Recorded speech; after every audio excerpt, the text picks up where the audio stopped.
share our new website and digital edition with you. So what is Emco? Well, we are a charity. We were established to coordinate the project, which is to digitize, transcribe and annotate all the known surviving letters written by Elizabeth Montagu. There are over 4,000 of these letters, and somewhat to our alarm, we are discovering new ones all the time. We have also provided the funding to enable the Huntington Library to digitize its entire Montagu archive, and this includes nearly 3,000 further letters written to Montagu by a variety of her correspondence. And the facsimiles of these letters will be made available on the Huntington's website from the middle of next year. So first, let me introduce the Emco team, who I hope you can see down the side of your screen. First of all, we have our editor-in-chief, Nicole Pole, Professor of Literature at Oxford Brookes University. Nicole, many of you may know as the editor of the letters of Sarah Scott, many written, of course, to Elizabeth Montagu. Nicole is soon to embark on editing the letters from Montagu to Scott, of which there are over 700. So good luck, Nicole. I then move on to our general editors. First of all, Caroline Franklin, who recently retired as Professor of Literature at Swansea University. Caroline is also the editor of the letters to James Beattie, which will very soon be uploaded to our website. And next to her, quite appropriately, is Mike Franklin, Professor of English at Swansea University, who is the editor of the letters to Hester Thrale Piozzi, which we will be able to see today. And next, our consultant editor, Dr. Elizabeth Ager, Reader Emerita at King's College London. She is writing the first complete biography of Elizabeth Montagu, which of course is eagerly awaited.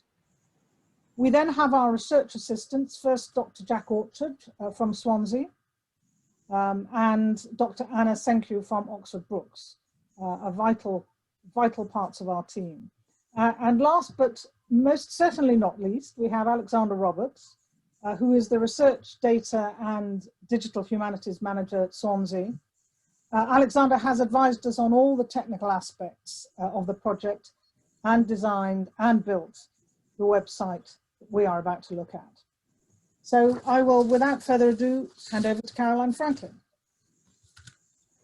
Oh, thank you, Joanna. Well, Nicole asked me to say a couple of words about how this project ever got started in the first place.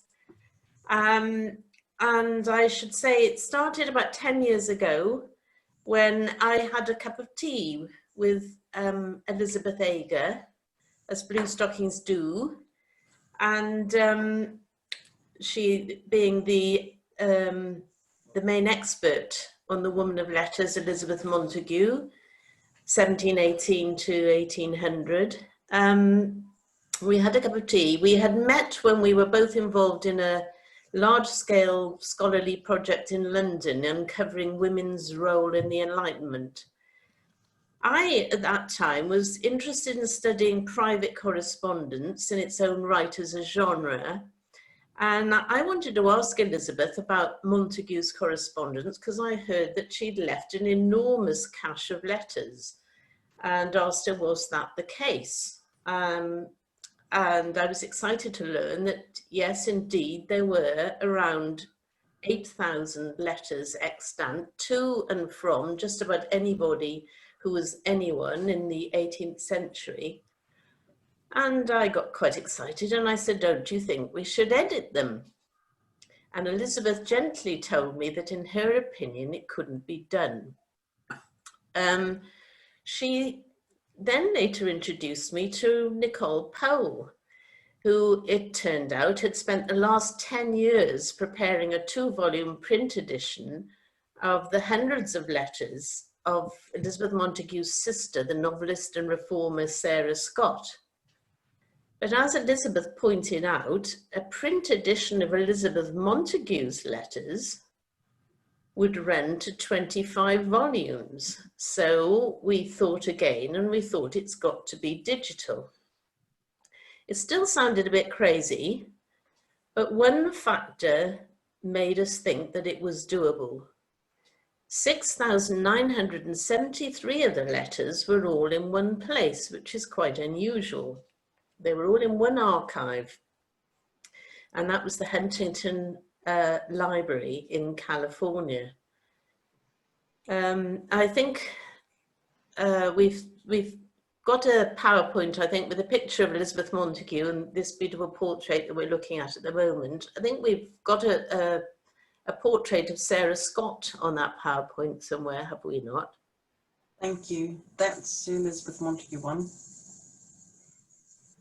Which is it's a rather beautiful portrait, so just didn't want that one to go past, because on the next on the PowerPoint is a picture of Henry E. Huntington, not so beautiful, but very useful to our projects, because the US railroad magnate in the 1920s had been looking forward to establishing his legacy, and he decided to found a library of all his enormous collection of art and also manuscripts. And with a view to this, he went looking for large amounts of manuscripts and bought up all those of Elizabeth Montagu. He was absolutely delighted to find such a huge tranche of manuscripts. So in 2012, the three of us went off to California, and over another cup of tea, we persuaded the Huntington Library that digitization was really necessary to preserve those fragile papers. We asked the librarians when we were there how often the papers were in use, and they told us they were in use every day. There are so many feminist scholars wanting to examine those papers, and they had to travel all the way across to California to do so. So we had an energetic meeting in which the Huntington agreed to carry out at cost price the digitization of the entire archive as long as they could keep a copy. Now, our project was then twice funded by the Arts and Humanities Research Council, but one thing they would not pay for was the digitization itself. So over these years, we began to lose hope a little bit. But my colleague, Alexander Roberts, Digital Humanities Manager in Swansea University, told me he was eager to construct a platform hosting scholarly literary editions in Swansea. And he encouraged me at this juncture to go ahead with my mad project. So our team began editing the hundreds of Montagu letters that were held in UK archives to start with. Then in 2017, we were invited to tea again by private scholar and collector Joanna Barker, whom you've already met, who listened to our plans very carefully and decided to take a chance on our ambitious idea and generously provided the funds for the digitization. Well, the Elizabeth Montagu Correspondence Online, or Emco charity, was formed, and 3 years later from that day, we're up and running. Okay, back to you. And you can see that it was ultimately, that's what we say within the group, it's ultimately Caroline's fault, really, that we're here and now employed for the next, I would judge, about 30 years, something like this. So we will be quite elderly by the time this is finished. The next person who will address all of you is Elizabeth Eager, who, of course, is the biographer of Elizabeth Montagu, and she will talk in a short video a little bit about Elizabeth Montagu, but also, because we were so kindly hosted by the Voltaire Foundation, her connection to Voltaire. So we could have the video, if that works, hopefully, Ambara. Thanks so much. Nicole has asked me to say.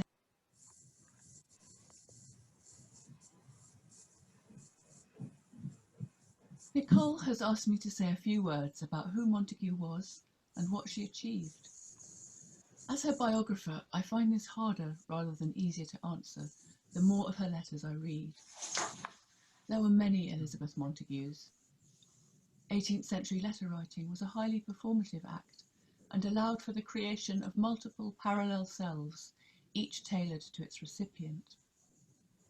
As Montagu wrote to her sister in 1767, "I am a critic, a coal owner, a land steward, a sociable creature. One must write." She also wrote, "I cannot see how a sociable being can live without writing." Montagu was christened Queen of the Blue Stockings by Samuel Johnson. She was famous in her lifetime as a Shakespeare critic, salon hostess, and champion of women's writing. She attracted the leading writers, politicians, and artists of her day to her sparkling London assemblies, where she placed a new emphasis on conversation as a pleasurable and enlightened pursuit. Her guests included the painters Joshua and Francis Reynolds, George Lord Lyttelton, David and Ava Garrick, William Pulteney, Earl of Bath, Horace Walpole, Edmund Burke and Elizabeth Carter, and later the younger generation of writers, Anna Letitia Barbauld, Hannah More and Fanny Burney.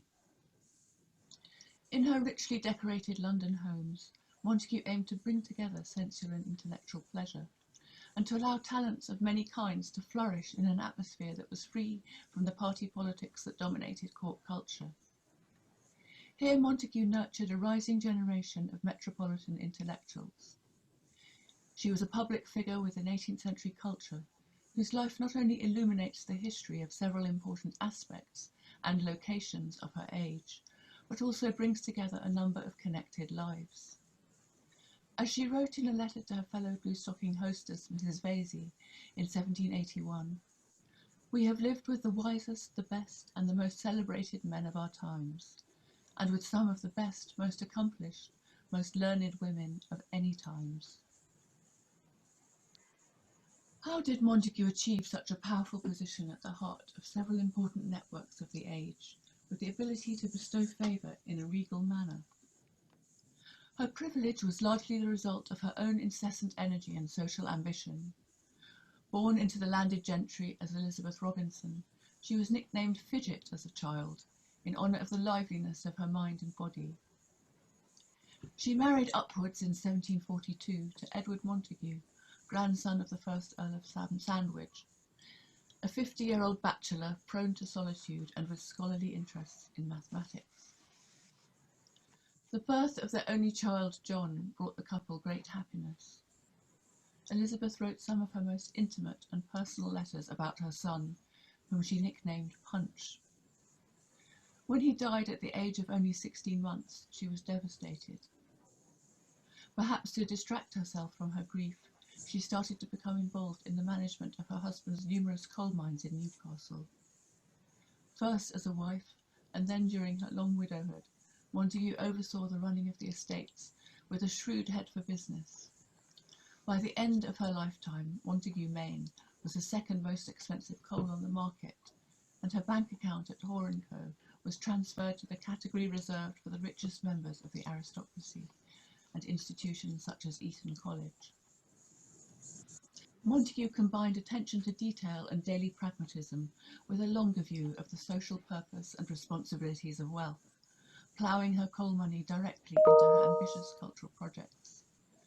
Her character and actions harnessed the energy and optimism, and also opportunism, of the age. Montagu's most profound legacy, however, was to advance the cause of female writing and education, both as a powerful patron and as a role model who defied contemporary expectations of her sex. For most women of her class, education was confined to the realms of accomplishment. If women did express intellectual interests, they were usually encouraged to hide them for fear of provoking disapproval from polite society and threatening their chances on the marriage market. As Montagu wrote to her friend the Earl of Bath, "Distinguished talents expose women to a great deal of envy and seldom assist them in making their fortunes. it is hard to say whether women remarkable for their understanding suffer most from the envy of their own sex or the malice of the other, but their life is one continual warfare. Despite her awareness of the potential difficulties that faced learned women, Montague believed strongly that they should have an equal right to participate in intellectual culture. Her addiction to letter writing was matched by more formal literary ambitions. In 1769, she published an essay on the writings and genius of Shakespeare, compared with the Greek and French dramatic poets, with some remarks upon the misrepresentations of Monsieur de Voltaire. It was cleverly timed to coincide with Garrick's Shakespeare Jubilee. Montague defended the role of mystery and religion in literature, as well as showing a particular appreciation of Shakespeare's use of the vernacular language, or mother tongue, which drew upon her status as a female critic who, like Shakespeare, had not been formally educated in the classical languages. She praised the psychological complexity and realism of Shakespeare's characters, in contrast to the rigid formalism of French neoclassical drama. The essay catapulted her to literary fame, and she became a national heroine. When she visited Paris in 1776, she was invited to attend a meeting of the Académie Française, at which Voltaire's defence of his position was to be read out. In a letter to Mrs. Vesey, Montague described her impatience with the trash of Voltaire's argument, writing with striking self-confidence. "I was asked by an academician if I would answer this piece of Voltaire's, and I did not doubt but I could do it very well. I said that I remembered 60 years ago in the same academy old Homer had met with the same treatment as Shakespeare, that they now did justice to Homer. I did not doubt but they would do so for Shakespeare, for great geniuses survived those who set up to be their critics, or more absurdly, to be their rivals." Montague's intervention in a public and nationalist debate consolidated her reputation and showed that women could compete as equals in the public literary sphere.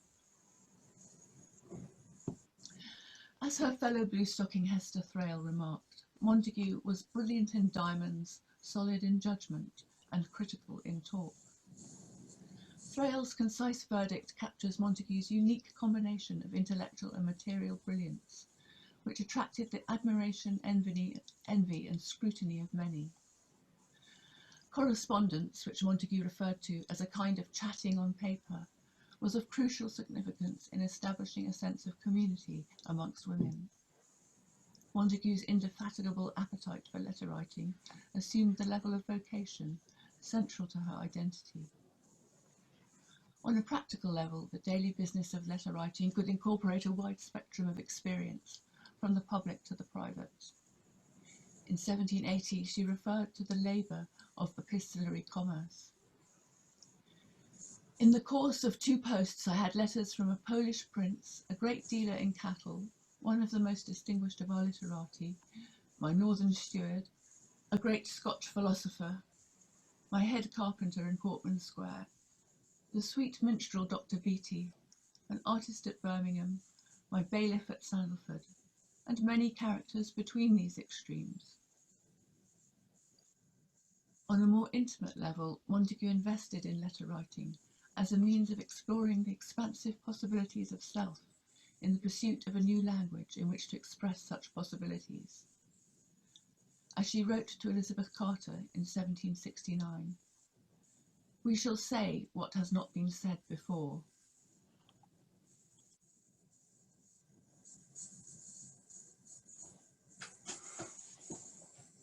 Brilliant. Thank you, Lizzie, so much for this. We could have the next slide, perhaps, please, Anbara, if that's possible.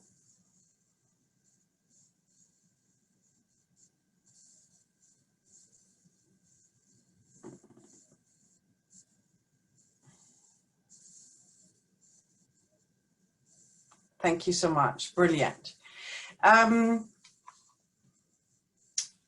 Lizzie already talked a little bit about who the Blue Stockings were, and I just wanted to pick up on that a little bit. because I am sure that everyone who is attending this meeting knows this anyway. So the blue stockings is quite a complex term, really. And what we understand by this now is a group of intellectually minded men and women who assembled around Elizabeth Montagu, Elizabeth Vesey, and Frances Boscawen, first in the 1950s, that would be great, 1750s in London, Bath, and Dublin. But then it continued, of course, also well into the 1780s with the second generation of hostesses and societies in London and also the provinces. And these assemblies really differed from the traditional card playing gatherings by nurturing intellectual pursuits, polite conversation, philanthropic projects, and also publishing ventures amongst a mixed group of guests, including Elizabeth Carter, Lord Lyttelton, the Earl of Bath, Walpole, Frances Burney, Hannah More, and many more, including also Mary Hamilton. And I've noted that the people from the Mary Hamilton Project are also attending this launch, so welcome. I would support Emma Major's call to caution, really, however, that to say that the blue stockings were very much a uniform and a homogeneous group, because they weren't. So we are kind of using the term as an umbrella term, and I think more research needs to be done. As an aside also, Emma Major is joining the general editor's body of people and workers on this project, so welcome to her as well. In this digital project, we are focusing on Elizabeth Montagu and her social circles, of course, because we're using her letters as the basis of our work. So there were the blue stockings, but there were also a lot of other cross-cutting circles, which really made up polite society in 18th century England and Scotland as well. Montagu's life pretty much covered, it's very convenient for us, the 18th century. So her correspondence and also the topics of her letters and enclosures as well are a window into the history of the period. And Montagu, being Montagu, was in many ways a very good businesswoman, a very vain salon hostess. So she called the second generation of the blue stocking assemblies, for instance, the Blue Stocking Lodge, and she was slightly miffed and assumed them less intellectually prominent, really.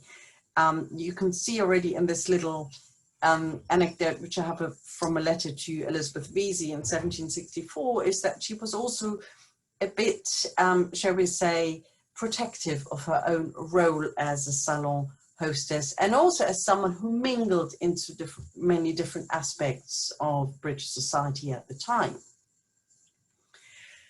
And I hope, and we all hope really, that making the letters available will generate more research into Montagu and her blue stocking circle, but also, which is the aim of this project as well, that we are making connections between other important writers and thinkers and salon hostesses as well across the country, but also to Europe. So why were they called the blue stockings? And this is where my fellow team members know I get a bit obsessive about this. The term blue stocking was first used in the 17th century to describe the plain attire of the members of the Little Parliament in 1653. And it was, of course, again, taken up to characterize Bishop Stillingfleet, who eschewed full dress at evening assemblies. So Frances Burney repeated the anecdote that when Stillingfleet was invited to Mrs. Vesey, he declined, saying, I haven't got the outfit right, I'm not properly dressed. And she said, don't mind dress, come in your blue stockings. The other anecdote, which also is repeated often in secondary literature, is that Admiral Boscawen called the assemblies of his wife, Frances Boscawen, also blue stockings, again talking about Stillingfleet's blue-grey stockings. So what did Stillingfleet actually wear, and what should he have worn? Okay, he wore stockings from yarn spun from combed rather than carded wool, so worsted. And this kind of wool was quite hard and uncomfortable, I guess, and a harder finish. the colors black, white, and blue were quite common colors. And in fact, the blue was more a grayish blue than the blue that we have on the backdrop here for the slides. Up to the 1730s, the stocking colors usually complemented the color of the suit or dress. So you got to coordinate, don't you? And after that, which is interesting, the white stockings were more worn with formal dress. So we had, before that, stocking colors complementing the color of the suit or dress, or black for more formal wear, and then white. And if you think about it, that also came in with the introduction of cotton as well, but also silk. The worsted stockings that Stillingfleet wore were the stockings really of the people who were less well off, and also they were dyed in a cheap dye called indigo dye. Right. So I guess as a symbol, why am I going through this? Is because my motivation is twofold. On the one hand, I am planning in a later event of many events that are going to follow this launch to propose a knitting session to knit blue stockings. Blue stockings were either sewn from the finer material, which you can see on the screen, or knitted, in fact, in a quite complicated way, if you can see the drawing there. So I'm working on this to organize this. So knitters amongst you, beware, I will be calling upon you. But the other aspect of this is slightly more intellectual or scholarly, because the term blue stockings clearly from the 17th century onwards already had a slightly pejorative meaning, as in more common, cheaper, handmade. And if we think about the term blue stockings, particularly also how it has traveled from the 18th century to the 21st century, there is clearly a development from the positive labeling of a loose group of men and women who focused on intellectual pursuits, on translation and publishing, to actually a more general term in the 1770s, as Gary Kelly has shown, to label learned women in general. But then around the 1790s, no surprise there, the label of learned women in general became a more pejorative term, the dangerously intellectual manly woman, and a trend, of course, that produced a range of vicious satire, and Lizzie's book has really referred to that. So if you think about the term blue stocking nowadays, of course, it's either learned woman or also kind of a feminist. And again, this has a pejorative meaning. So I try to trace the kind of implications of the blue stockings of Stillingfleet back to from the 18th century and earlier to the 21st century, to see also how the blue stockings really had to battle with gender expectations and gender stereotypes and gender ideologies at the time. Yeah, and we hope that the letter collection will facilitate more research into this. Now, next is why you're all here, which is the introduction to the inventory that we have produced, and also to the website and the first batch of letters that we are offering for you to look at. And I thank the technical team, Anna Senkev, Jack Orchard and Alexander Roberts, who have worked really hard in making this work and making this available to our launch today. So off you go. Hello. Over the past 18 months, I've been compiling the inventory of all the known letters written by Montague. As it currently stands, we have 4,146 individual entries from over that currently held in over 20 archives, libraries and private collections worldwide. I made a slight error on the slide there. The letters range from 1732 to 1799 as it currently stands, with 107 unique correspondents, plus some as yet unidentified recipients. The inventory records are used for the main database, which you'll find out a little bit more about later.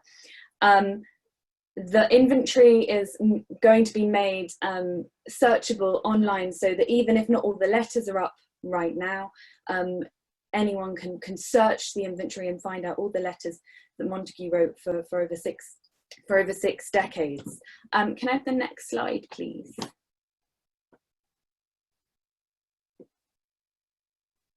Okay, you can imagine it. You can imagine the slide. So the next slide, oh, there we go. It's the Excel spreadsheet. This is the master inventory. The columns run from A to AR, and all the relevant information you can possibly imagine is contained in that, in these columns here. The most important ones for most of us are the date the letters were written, where they were written from, and where they were written to. Initially, this information has been taken from records kept by the libraries and archives, but as our individual section editors go through the letters, we're making changes, and we're making quite a lot of changes all the time. If I could have the next slide, please.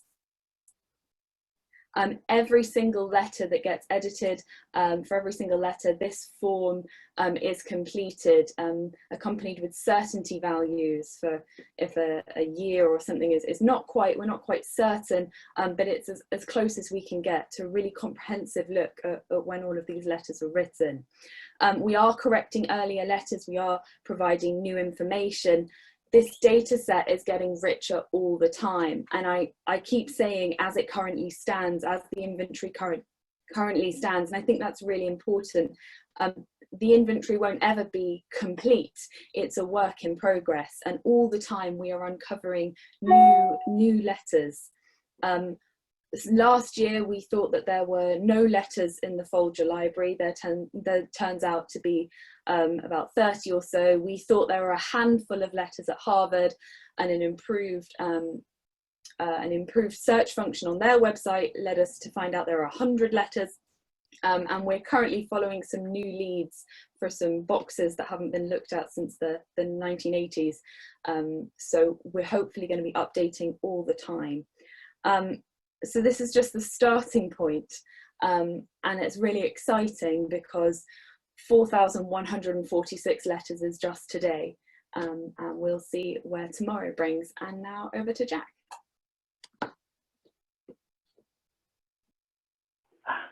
Thanks very much. Could we have the next slide, please? Okay, so before Alexander takes us through the website, I'm just going to take a second to talk about the type of data which we're storing in the database. First of all, we collect information under unique letter ID numbers, where we store information about the recipient of the letter, the date and location that it was sent, and if possible, the date and location of its reception too. We also store the essential archival information necessary for identifying the original manuscript of each letter. And we're also storing bibliographical data of all the books which Elizabeth Montagu discusses in her letter. We're also storing data about the locations Montagu mentions in her letters, as well as the places she wrote to and from, and the locations of birth and death for all of the individuals who occur in the correspondence. And where possible, we're trying to link the places mentioned in Montagu's letters to real-world locations, as you'll see when Alexander takes us through the website. And then finally, we're also collecting biographical information about all the individuals mentioned in Montagu's letters. So you can see so far we have 711 people stored in the collection. As well, so these are people mentioned in her letters as well as the people that she writes to. We store basic biographical information about the date and location of their birth and death, as well as the link data, which is essential in communicating with other digital projects. And we're also preserving data on the relationships between people, familial relationships, businesses, friendships, etc., in order to construct a network of Montagu's wider circle. And here at the bottom of the slide, you can see an example of the type of conclusion that we're able to draw from this data. So this is a pie chart of all the locations from which Montagu wrote letters. And as you can see here, the lion's share of the letters where the location is known is at Sandalford Priory, her Berkshire estate. But then you can see we've also got sort of significant representation from her house at Hill Street and also Tunbridge Wells which she frequented on various rest cures taking the waters. So could I have the next slide, please? I'd also like to give you a brief overview of Transcribus, which is the automatic handwriting recognition software which we've been using for transcribing Montague's letters. Using a combination of probability and the analysis of individual pen strokes, Transcribus is able to reproduce handwriting as machine-readable text.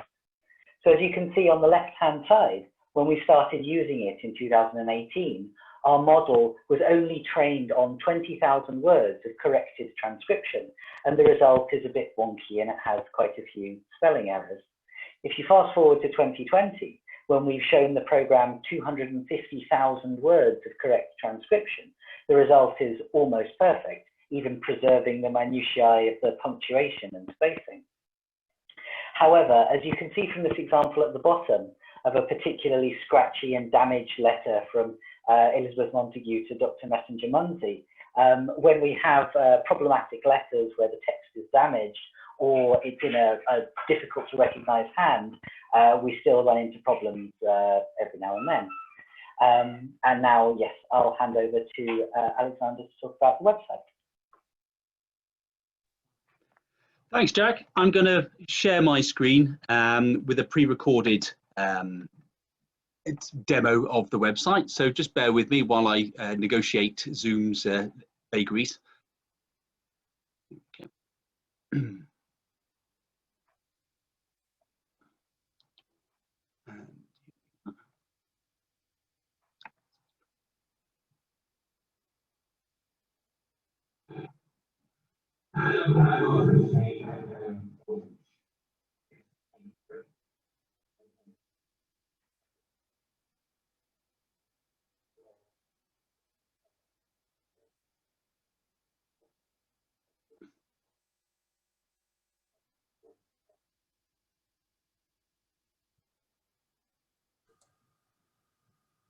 We're not hearing it, Alexander.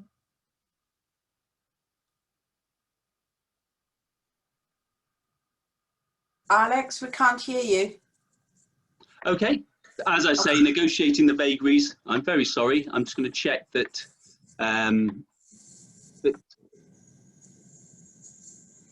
here we are, audio settings, just testing. Test speaker and microphone. I should be sending the audio.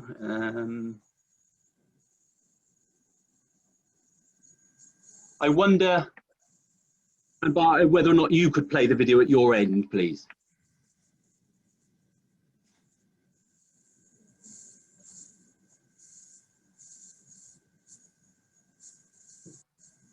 You can click through to the bookshelf.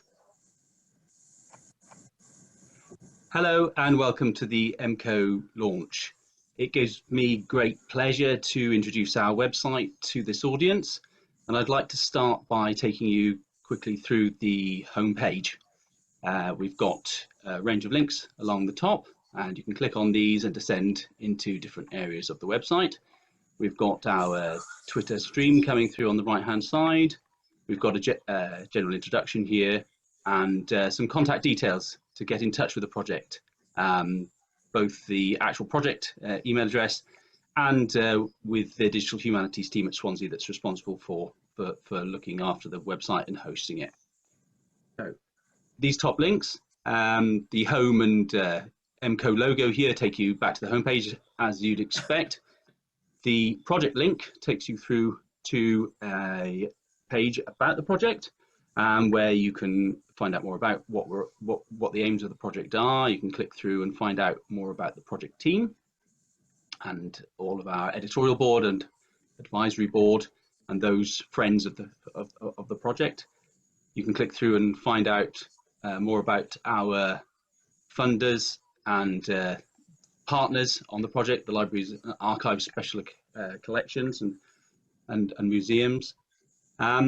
Then the next link along, you can click on and access the Montagu biography.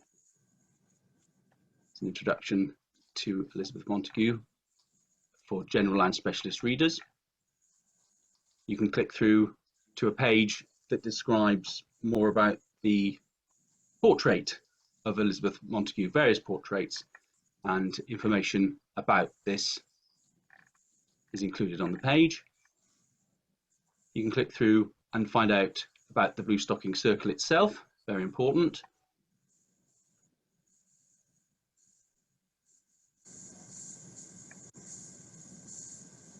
You can click through to the bookshelf, and this lists all of the works that are mentioned across the correspondence as collated in our database that runs behind the scenes. You can click on one of these links and be taken through to general information about this work and where a work is available online, in this case via Google Books. You can access it from within the website itself and read it, or you can click on the link to be taken off to that website itself. Next, the edition itself. There is a general introduction from our editor-in-chief, Nicole Pohl. There's links through to the sections as they grow. There's a link through to our editorial conventions, listing all of the annotation and those special markings in our marked up texts and their explanations. If I just go back. And the correspondence, the significant correspondence mentioned in the body of the correspondence itself. In this case, our first section being that devoted to Hester Thrale Piozzi. If I click on this, you're taken through to a comprehensive essay on Montague's friendship and relationship with Hester Lynch Thrale Piozzi, with links in the text to supporting information as you'd expect. And you can also click here to view the letters between Montagu and Piozzi here.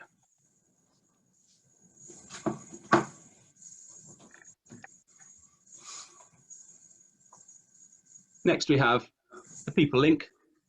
This lists all of the people mentioned in the correspondence, be they historical or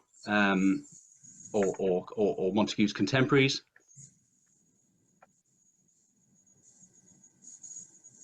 I can click on one of the names here, Elizabeth Carter in this instance, and find out information about that person, a biographical entry, relative to their importance for the Montagu correspondence, with links out to various authorities such as the Oxford DNB and Wikipedia to find out more, a list of the letters where that person appears as a recipient, and I can click through to the letters themselves from here to find out more. Okay, I'm not going to click on the inventory for a moment. I'm just going to go straight to the letter map. This is a map showing the origins and locations of letters. O signifies origin, R signifies receipt of a letter, and this will be building out over time to show even more information about individual letters. And at a glance, it being based on the Google Map API, you can zoom out and see those locations around the world where letters were being sent and received. I'm just going to go back. The next top level link is teaching and learning. Teaching activity covers current projects and opportunities for collaboration with the project. Also, check back here for updates on a regular basis. And teaching resources, as you'd expect, includes published letters, secondary sources, and digital projects. Okay, onto the inventory itself. The inventory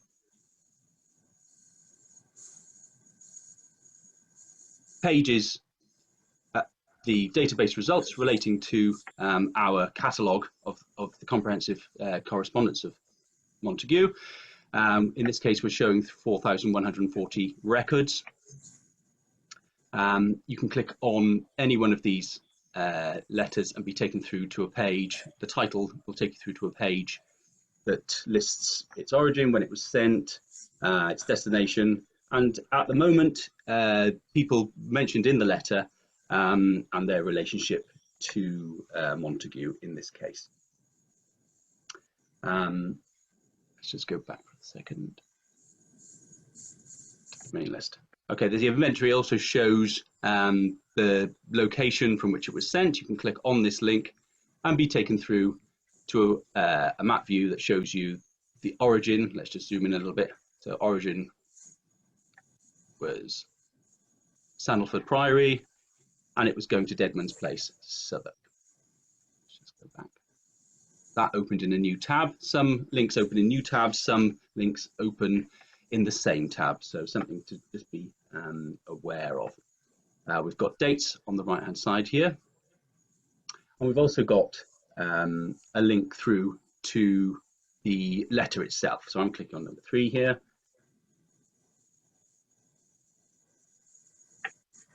Okay, and the letter's now loaded. I've got the option at the top to view the facsimile for this letter, either in a new tab, in which case those that are working on separate monitors might wish to do that and view the letter transcription and facsimile side by side, or you can view it on the page itself, and that's what I'm doing here.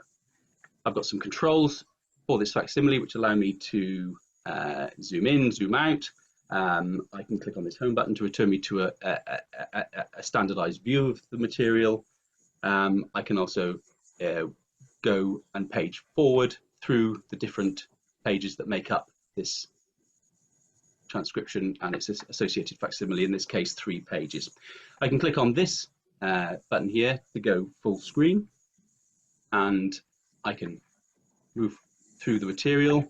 I can also use this section at the top here to cycle through the facsimile itself, and again I can page through the material using these buttons at the top. I can exit full screen mode here, and that'll return me back to the on-page view. Again, you've got this red box here that allows you to view the material, and I can also use these mouse buttons here, or even indeed just drag the material up and down to view it. The letter view itself, I've got the title of the letter here, I've got the page numbers as they go down the page here, and I've also got links to footnotes, which one, if I hover, if I click on them, this takes me to the bottom of the page, and I can then click on these little arrows to return to that section where I was in the text. And I've also got links to people's names. Clicking on these people's names will take me to the biographical entry for that person, and where I find, as I showed before, their significant dates and other associated information for that person, such as their gender, the authorities, and the letters that they're mentioned within.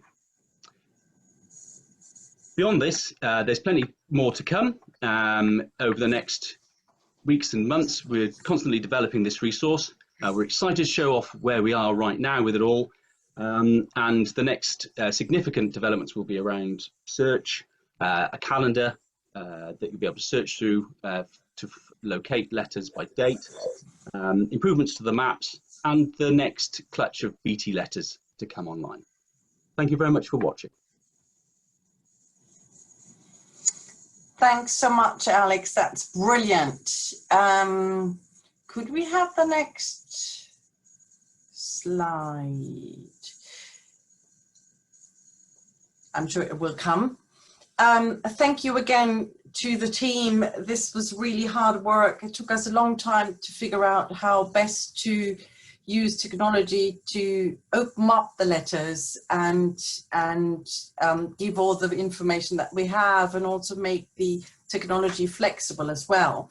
The people who worked on the Montagu letters, particularly in the hunting library, know that the boxes are full of little notes talking about the dating and the correct sequence of the correspondence exchanges, and therefore we have to adapt the dating whenever possible to make it as correct as possible. I very briefly wanted to speak about the structure of the editing process. Because Elizabeth Montagu was such a prominent correspondent, she corresponded with everyone that one needed to know in the 18th century, we have rather a lot of letters. So this will be, as we all said before, a project that will take some time.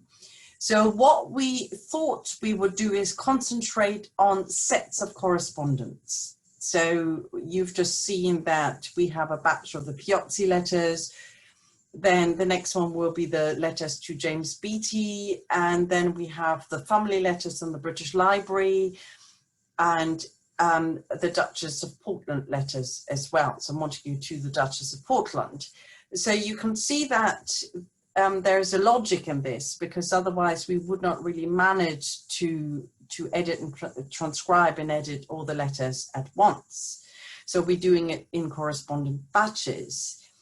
However, we will by May next year have all the letters photographed, digitized, and hopefully also transcribed from the Huntington Library in California, and will make them available to the readers. Obviously, this is open access, so you can search them. Of course, as I just said, the actual editing process will take much longer, but at least users will have that opportunity to search the letters and also have the inventory to play around with the information available there.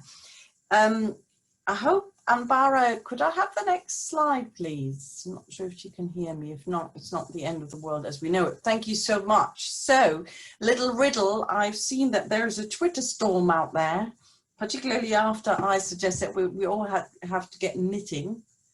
Don't know why. I think we will have a lot of knitters out there. But Montague's Correspondence, I ask you to, perhaps you can do this on Twitter, you can do this for yourself. I don't know if you can do this in the chat or in questions and answers, to see if you can in fact identify those lovely correspondents here. So this is the first slide of a number of very prominent people. So I'll give you a couple of minutes to think about who these people are. And then could we have the next slide, please? Thank you so much.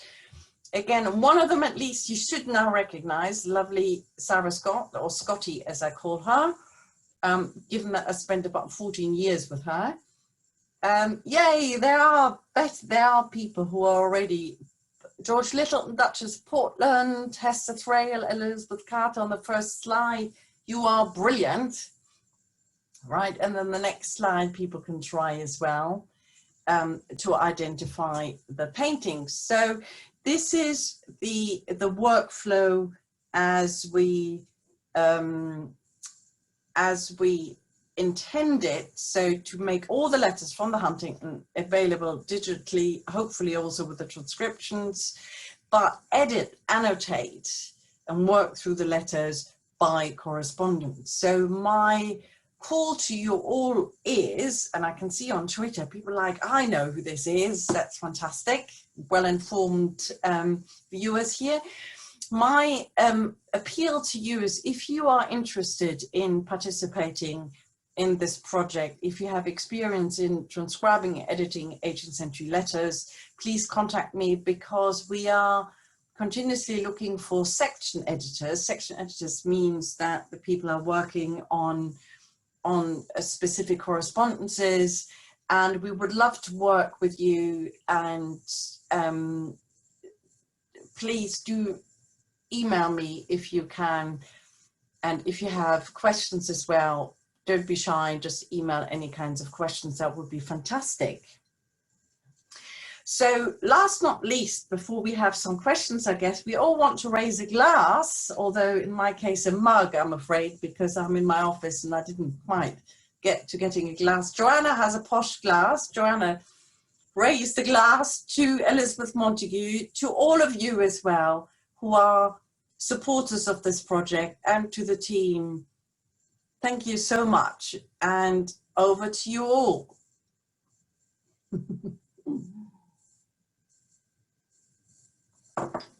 Thank you also to Anbara and Torch and the Voltaire Foundation to make this possible. There will be future events like several conferences next year, and all the information will be on the website. And we also will have some quasi-salon events with specific themes and topics, and they will run via the Swansea University website. So again, information will be tweeted and Facebook and whatever, all of that.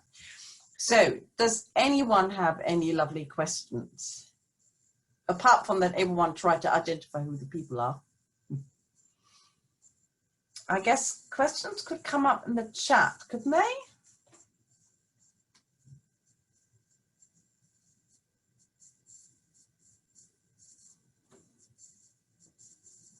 I have no questions here. I've got a lot of tweets saying someone needs to bake Jenny Batchelor needs to bake the stockings, that's fine, but Sophie Colombo says congratulations and raises a glass as well.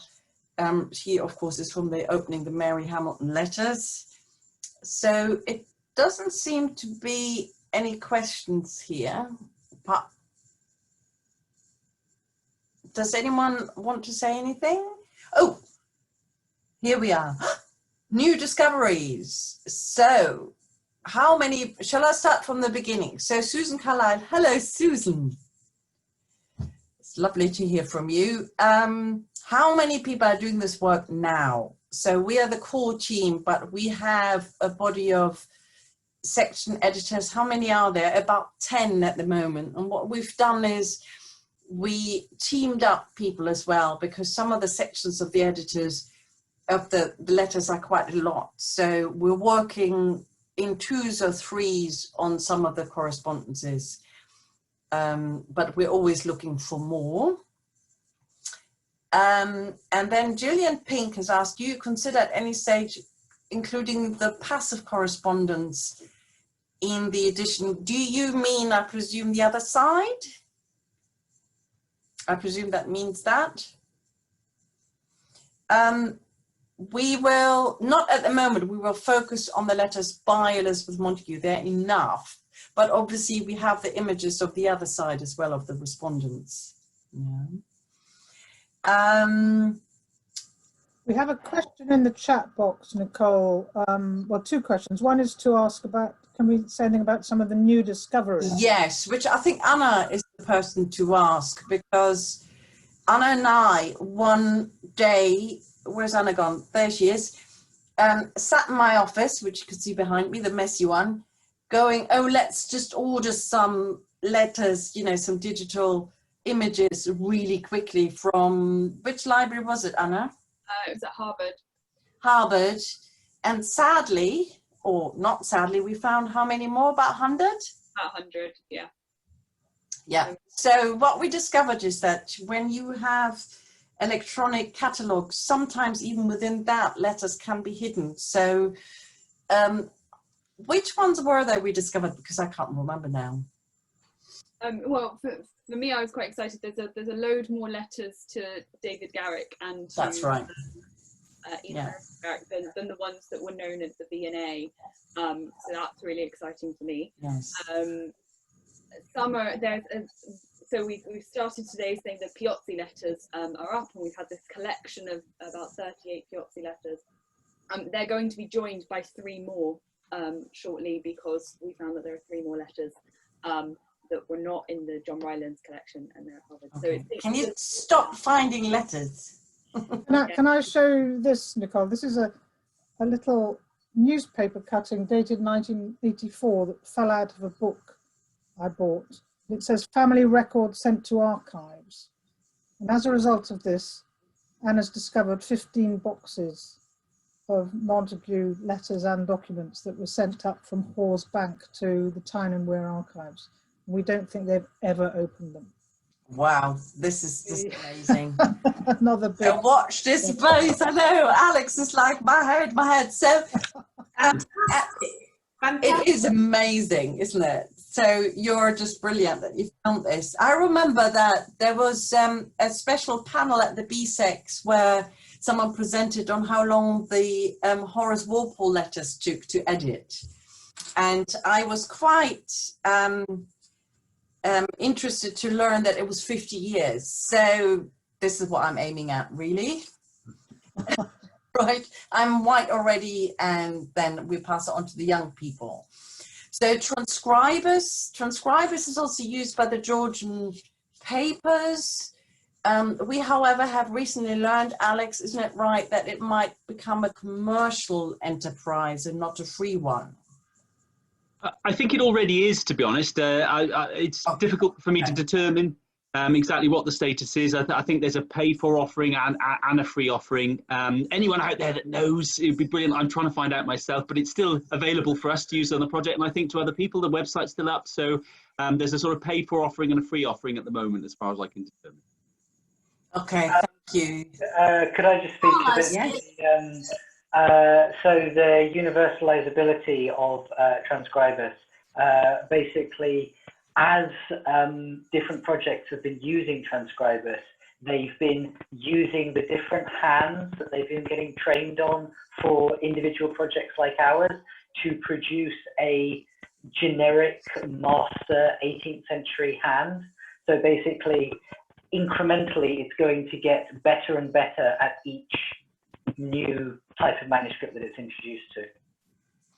And I think the question also was, as far as I understand from Cassie, is if one can use it alongside published letters. Now, we are trying to make that link to published letters, and there's quite a, Jack and Alex know this, is there's quite a straightforward way of linking our letters to published letters as well. So watch that space. Nicole, I see there's a letter from Mike Cousins. Yes. I'm very intrigued with the unknowns. Can we have a collective folder where we can look and possibly help identify? I think that sounds really good. Do you remember when the TLS used to have a competition at the back, and all the academics used to go on and try and do this terribly arcane competition, and then they'd win some, what were they, these wonderful books? Oh, Folio. Folio Society books. Well, I think there's a whole lot of people out there who would love to compete to see if they could identify our unknowns. Absolutely. My cousin, by the way, is one of the section editors. So hello, Mike. Definitely, that's a really good idea, because we have a section of letters that are completely undated. So we keep them as undated at the moment, but also they are unknowns. And Betty Schallenberg recently approached us and said she's also worked on the enclosures of the letters as well. So what was in it and not. So we will somehow try to find a way of recording this as well. And and then that's a really interesting point of Betty's, because there's so much poetry being enclosed in these letters. So we will find a way of recording this as well. You can see that it takes a lot of time and people working sort of as part of their job. None of us are free to do this 100%. Whereas the Walpole, as I've learned with great dismay, that's all he did all day. So that's different. And then Nicholas Cronk, hello Nicholas, from down the road, asked what the favourite letter is. I don't know. What about Lizzie? Has she got a favourite letter? Lizzie, yeah, pass this on.